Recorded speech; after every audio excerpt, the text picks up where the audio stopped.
오랫동안 교회를 다니는 그 사람들도 이 말씀을 경험하고 싶어 하죠. 매일 지금 말씀의 홍수 시대라고 이야기하죠. 유튜브를 틀면은 수많은 설교자와 또 다양한 말씀들, 또 뭐 다루지 않는 본문이 없죠. 굉장히 많은 말씀들이 있는데 저도 목회자이지 않습니까? 성경을 보고 하다가 보면은 어느 틈에 굉장히 말씀이 갈급해질 때가 있어요. 그러면은 유튜브나 또 이런 거를 보죠. 제가 교만해서가 아니라 어떤 때는 말씀이 너무 많아서 이런 것들을 내 안에 뭔가 말씀이 너무 많은데 바닷물이 많이 있는데 그 물을 우리가 마실 수 없는 것처럼 뭔가 채워지지 않는 듯한 그런 느낌을 받을 때가 있는 거죠. 그럴 때는 어떻게 해야 됩니까? 기도원으로 가야 됩니까? 기도원으로 가야죠. 그러니까 뭔가 내 안에 꽉 채워져 있는 듯한 생각이 들고 느낌이 들 때가 있죠. 말씀이 더 이상 내 안에 들어오지 않을 때. 그럴 때 우리는 어떻게 해야 됩니까? 이 말씀을 경험하고 싶은데 그 말씀을 어떻게 하면 경험할 수 있을까요? 먼저 올바른 지금 누가 얘기합니까? 예수님이 말씀을 하시는 거죠. 말씀을 경험하기 위해서 먼저 전제가 되어질 것은 오늘 설교의 전제는 뭐냐면 올바른 복음이 선포되어지고 있는데도 내가 말씀을 경험하지 못할 때가 있다라는 것이죠. 어떻게 하면 그 복음이 내 안에서 역사할 수 있을 것일까? 첫 번째는 이 말씀이 선포되어졌을 때 내 안에서 이 말씀이 역사하기 위해서는 이 말씀이 내 안에 있는 무엇과 만나는지 한번 점검을 해봐야 된다라는 것입니다. 오늘 본문의 설교자는 누구입니까? 예수님이죠. 예수님이 안식일에 회당에 들어가셔서 말씀을 전하고 있죠. 당연히 올바른 복음이 선포되어지고 있겠죠. 지금 1절을 보면은 예수님께서 거기를 떠나사라고 이야기하는데 거기가 어디입니까? 지금 5장을 보면은 초반에 바다 건너편에 예수님이 배를 타고 바다 건너편으로 가자 거기서 누굴 만납니까? 거라사의 그 광인을 만나죠. 그 안에 군대 귀신들이 들어있었죠. 이 말씀이 이 군대 귀신을 내어쫓는 그러니까 예수님이 지금 말씀하시는 것이 얼마나 능력이 있었는지 우리는 앞에서 보아왔죠. 군대 귀신이 들린 그 사람, 더러운 귀신에 고통받고 있는 그 사람을 자유케 하고 구원하는 능력을 이 예수님의 말씀은 가지고 계셨죠. 또 그 다음에는 배를 타고 또 다시 맞은편으로 가셔서 이 회당장 야이로의 딸과 또 12해를 혈루병으로 앓고 있는 그 여인을 치료하는 그 권능을 이 말씀이 행하였죠. 이 야이로의 딸은 어떻습니까? 죽었죠. 죽었는데 그 죽은 자를 예수님이 소녀야 일어나라라고 이야기하니까 그 죽은 자도 다시 살아났던 말씀이었어요. 그런데 그곳을 그 말씀의 능력을 경험했던 그곳을 떠나서 지금 어디로 갔습니까? 지금 지역으로 왔는데 여기는 예수님의 고향이었다라고 1절에서 소개를 하고 있습니다.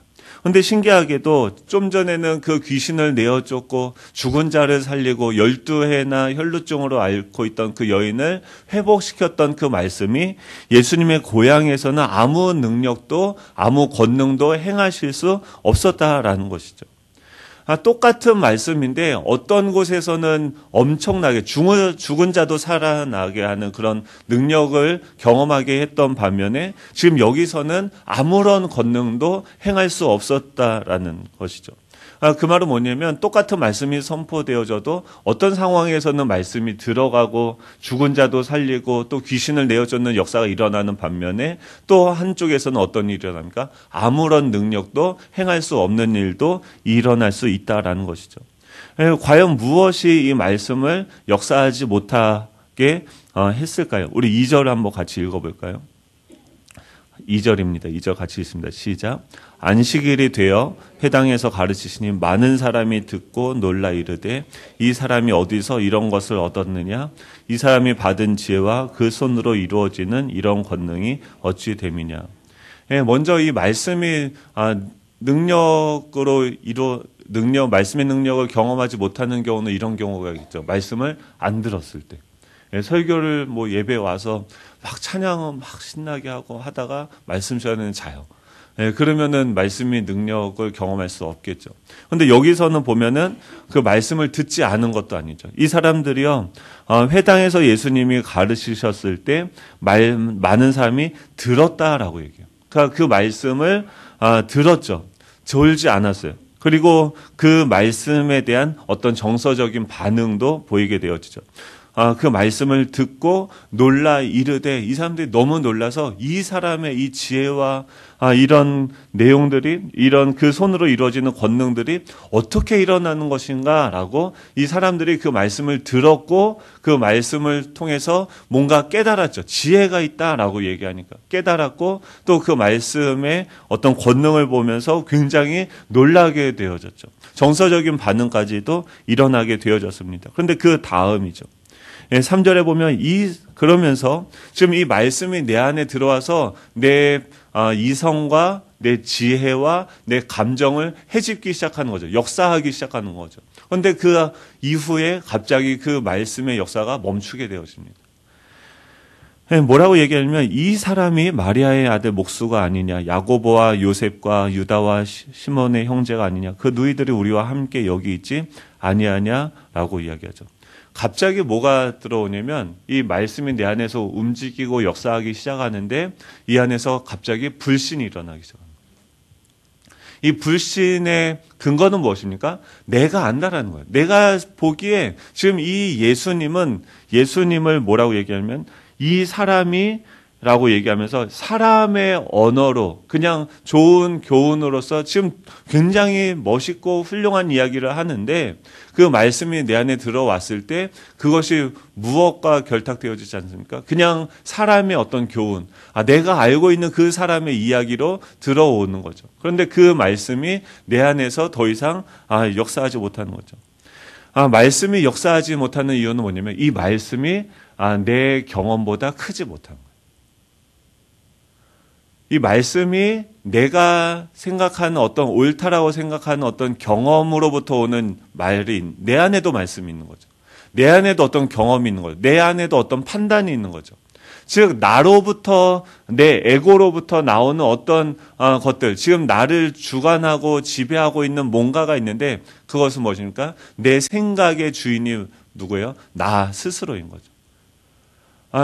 내 마음속에 이 주인이 변화되어지지 않은 채 이 말씀이 들어왔을 때 어느 순간에 듣고 재밌고 좋기는 한데, 그 말씀이 어느 순간부터 풀려버리고 힘을 얻지 못하게 되어지고 결국은 어떻게 해요? 예수를 배척하게 되어진다라고 얘기하죠. 그들이 경험하는 이 말씀에 대한 태도죠. 예수님께서, 그러니까 회당장, 어제 본문에서는 회당장 야이로가 딸 때문에 왔는데 지금 이 혈루증 여인으로 인해서 시간이 지체되죠. 그래서 어떻게 됩니까? 그 딸이 죽게 되어져요. 그런 상황이 되어졌을 때 지금 이 회당장 야이로의 그 마음속에는 어떤 마음으로 이 말씀을 예수님에게 왔을까요? 지금 자신은 할 수 없다는 거죠. 지금 내 안에 나는 없어요.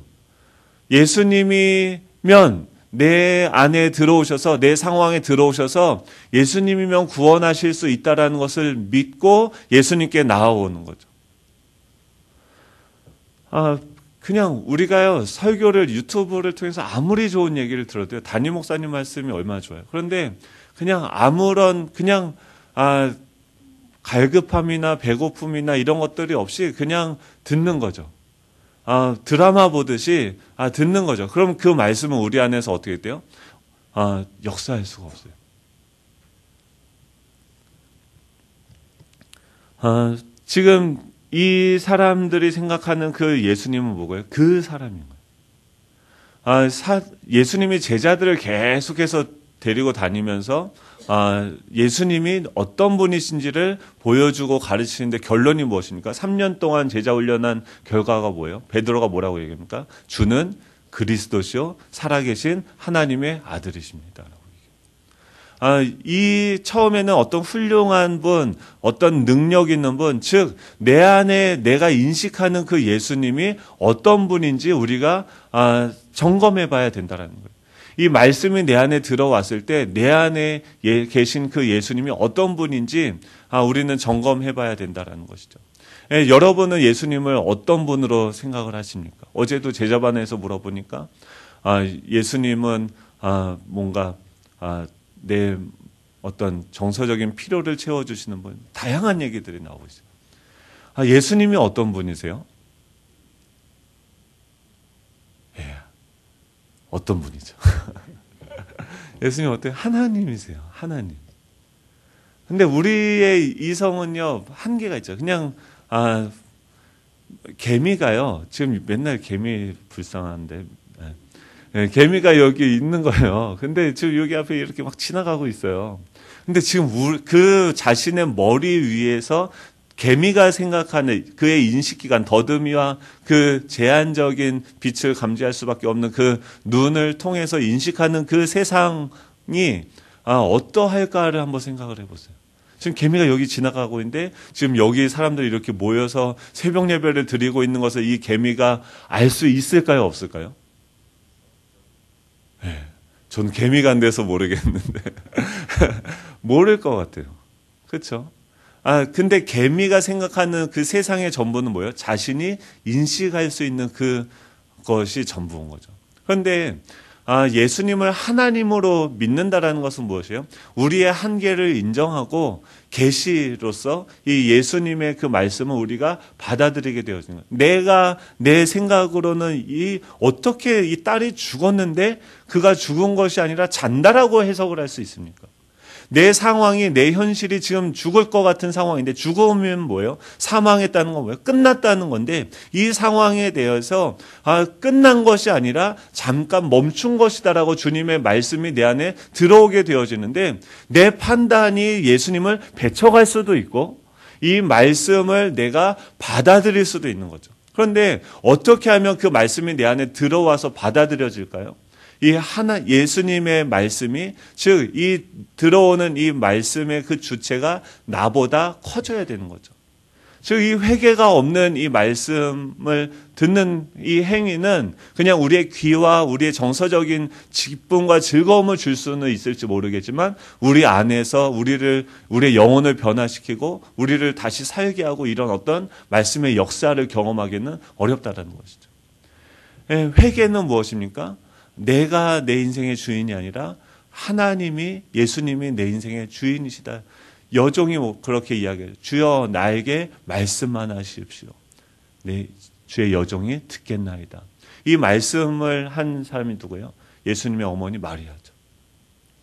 처녀의 몸에서 그 하나님의 천사가 와서 말씀을 했을 때 그 말씀을 종이 듣겠나이다 라고 받아들이게 되어지는 거예요. 무슨 말씀이시든지 하나님의 그 말씀은 내 안에서 진리로 역사하실 것입니다라고 받아들이게 되어졌을 때 어떻게 해요? 처녀의 몸에서 어떻게 잉태가 되어집니까? 그런데 그것이 우리 인간 차원에서는 이것이 초월적인 역사고 어떤 기적이지만 하나님이 보시기에는 이것은 무엇이요? 너무나도 자연스러운 일인 거죠.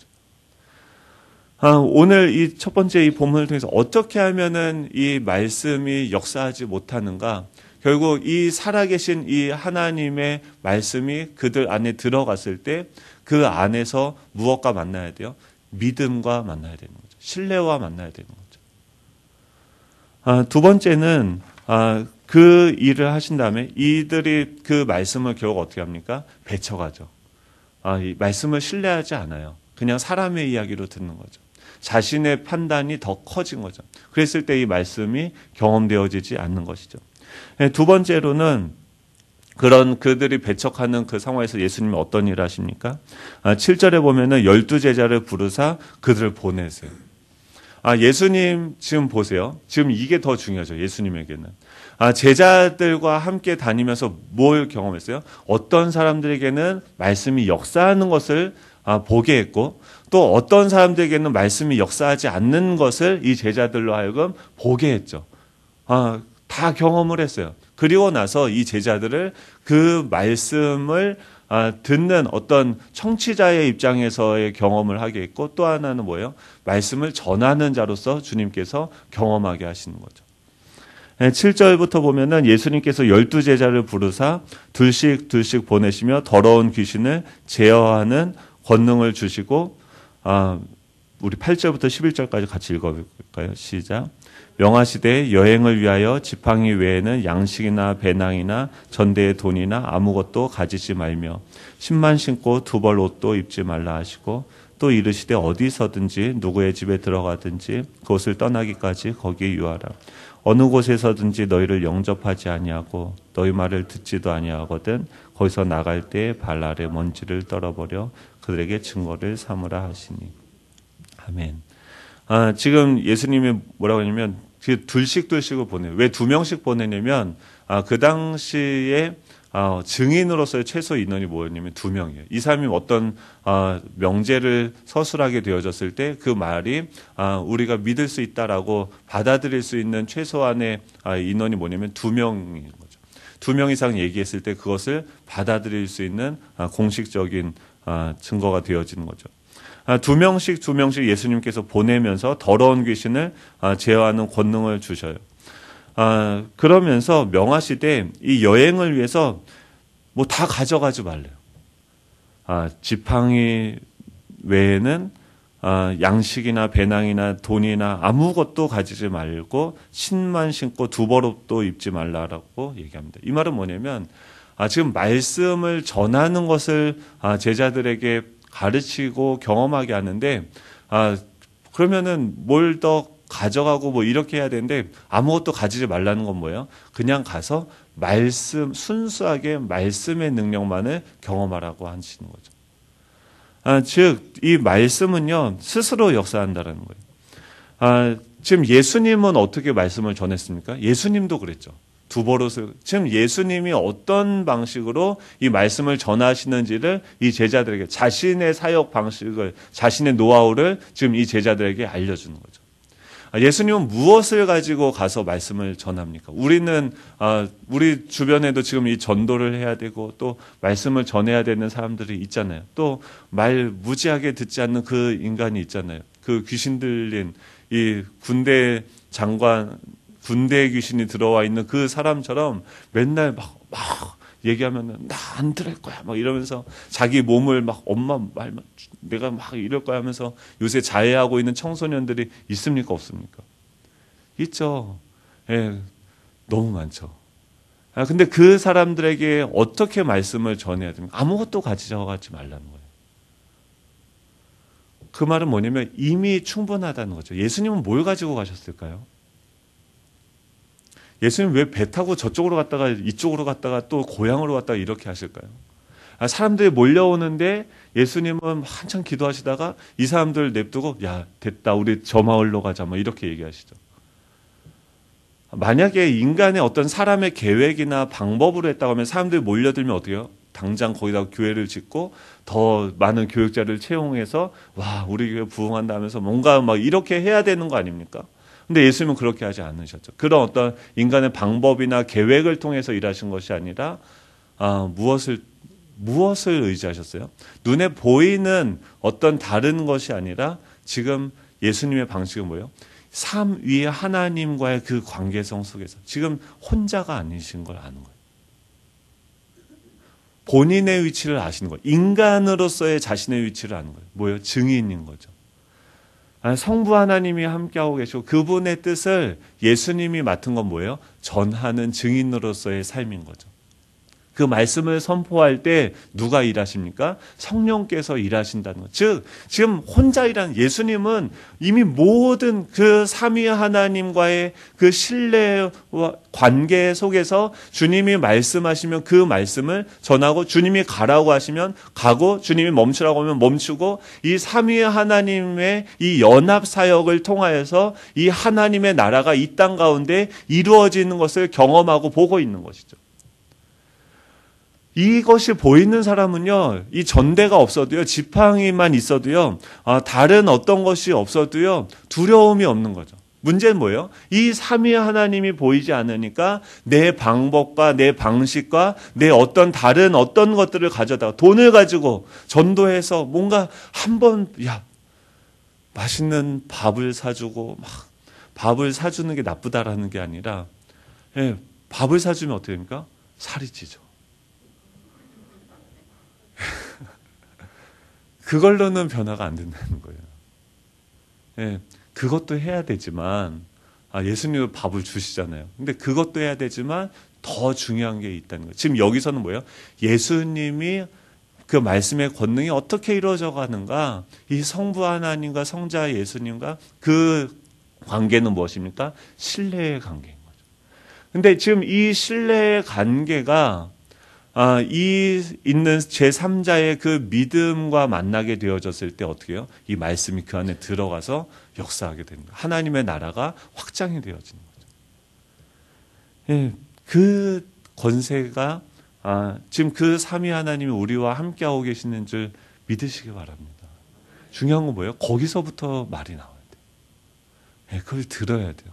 그리고 그것을 전파했을 때 이미 우리에게는 뭐예요? 귀신을 제어하는 권능이 있어요. 그러니까 영적인 세계에서는 그게 뭐예요? 성령께서 이미 우리와 함께하고 계시는 거죠. 그것을 믿고 우리는 증인으로서 말씀을 전파하면 되는 거예요. 예, 막 자기 나 죽을 거야. 나 공부 안 해. 이런 사람한테 그런 아들한테 어떻게 해요? 하나님께서 나에게 말씀하시는 그것을 듣고 전하는 거죠. 야, 아들아, 하나님이 너를 사랑해. 예, 죽었는데 야, 끝난 게 아니야. 자는 거야. 예, 두려워하지 말고 믿기만 해. 라는 거죠. 근데 그 말을 할 수 있는 능력이 어디서 나와요? 나와 하나님과의 그 신뢰 관계에서 나오는 거죠. 예, 먼저 하나님이 내 안에서 어떻게 해요? 나의 신뢰와 그 하나님의 신뢰 체계 가운데 우리가 들어가야 됩니다. 그리고 그 신뢰 체계 안에서 이 하나님의 말씀을 증거할 때 성령께서는 우리의 증거함을 통해서 역사하시는 줄 믿으시기 바랍니다. 12절에 보면 제자들이 나가서 회개하라 전파하고 많은 귀신을 쫓아내며 많은 병자에게 기름을 발라 고치더라. 이 말은 무엇입니까? 하나님의 나라가 그곳에 이루어진다라는 것을 가시적으로 보여주는 증거죠. 하나님이 거기서 역사하시는 거예요.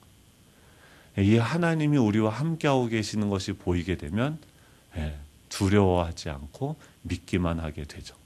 소녀야 일어나라고 했을 때 죽은 자도 그 말씀에 순종하는 것을 경험하게 되어지는 거예요. 우리 주변에도 죽어 있는 사람들이 많이 있지 않습니까? 그 영혼들, 마른 뼈들을 향해서 하나님의 말씀을 선포할 때 성령께서 우리를 통해서 역사하시는 줄 믿으시기 바랍니다. 그러기 위해서 뭐 해야 돼요? 말을 정말 조심해야 되죠. 배쳐갈 수도 있고 우리가 걸림돌이 될 수도 있어요. 디딤돌이 될 수도 있는 거죠. 야, 주님 내 안에서 온전히 역사하여 주시옵소서. 주님 말씀만 해주십시오.